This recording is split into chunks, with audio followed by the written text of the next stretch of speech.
రావడం కోసం ఎంతోమంది అమరవీరులు ప్రాణత్యాగాలు చేయడం వల్ల రాష్ట్రానికి సిద్ధించింది.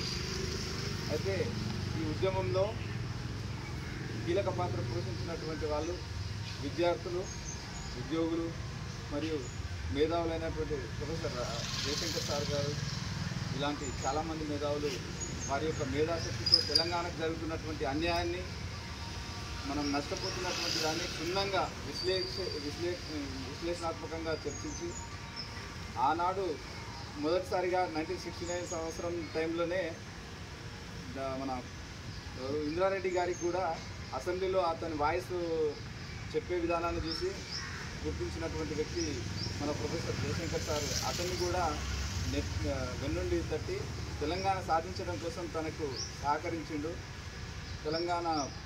జై తెలంగాణ పార్టీ పెట్టినటువంటి ఇంద్రారెడ్డి ఆ రోజు ప్రయత్నం చేసి అలా అప్పుడున్నటువంటి రాజకీయ పరిస్థితులకు అనుకూలంగా మారి ఆయన కూడా వెనుకడుగు చేసిండు. మళ్ళీ ఎన్సీఆర్ మరి చెన్నారెడ్డి కూడా అప్పుడు ఉద్యమం జరిగింది 1969లో, ఆయన కూడా ప్రయత్నం చేసిండు. అయితే ఆ రోజు ఏం జరిగిందంటే విద్యార్థుల చేతుల స్టార్ట్ అయిన ఉద్యమం రాజకీయ నాయకుల చేతికి వెళ్ళిపోయి వాళ్ళ యొక్క స్వలాభం కోసం వాళ్ళు వెనుకకు అడిగేసారు.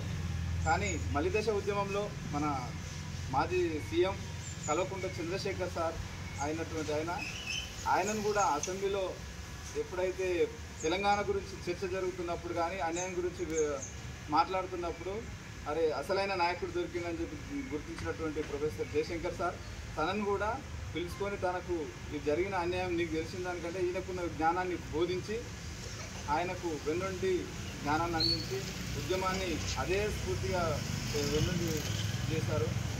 అందులో కేసీఆర్ 2001లో టీఆర్ఎస్, ప్రస్తుత బీఆర్ఎస్ వాళ్ళు ఉద్యమాన్ని నిరంతరంగా తెలంగాణ వచ్చే వరకు నిరంతరంగా విద్యార్థులతో, ఉద్యోగులతో అందరితోటి మమేకమై అన్ని పార్టీలను కూడా ఏకతాటి మీదకి తెచ్చి తెలంగాణ ఉద్యమం నిరంతరంగా కొనసాగించారు. మేము 2009లో వచ్చినప్పుడు కూడా ఉద్యమం అనేది మంచి అదే ఉంది. ఉద్యోగంలో మేము కూడా తెలంగాణ జరుగుతున్న అన్యాయం కోసం చేస్తున్నటువంటి ఉద్యమంలో మేము భాగం, అంటే ఉద్యమంలో లేవు కానీ ఉద్యమాన్ని అడ్డుకునే దాంట్లో ఉన్నాం. ఆత్మ మనకు వాళ్ళను వద్దు అని అంటాం కానీ మనకు ఉన్నటువంటి ఒత్తిడి కానీ అధికారంలో ఉన్నటువంటి ఆంధ్ర రాజకీయాల వల్ల మనం కూడా మన వాళ్ళని కూడా ఇబ్బంది పెట్టినటువంటి రోజులు ఉన్నాయి. సో అట్లాంటి మనం అమరవీరులైనటువంటి మన తెలంగాణ కోసం అమరవీరులైనటువంటి వారి కోసం జరుపుకుంటున్నటువంటి దినోత్సవంలో వాళ్ళకు గుర్తించి వాళ్ళకు జోహార్లు అర్పించాల్సిన అవసరం ఉంది. ఈ అవకాశం ఇచ్చినటువంటి సార్ గారికి అందరికీ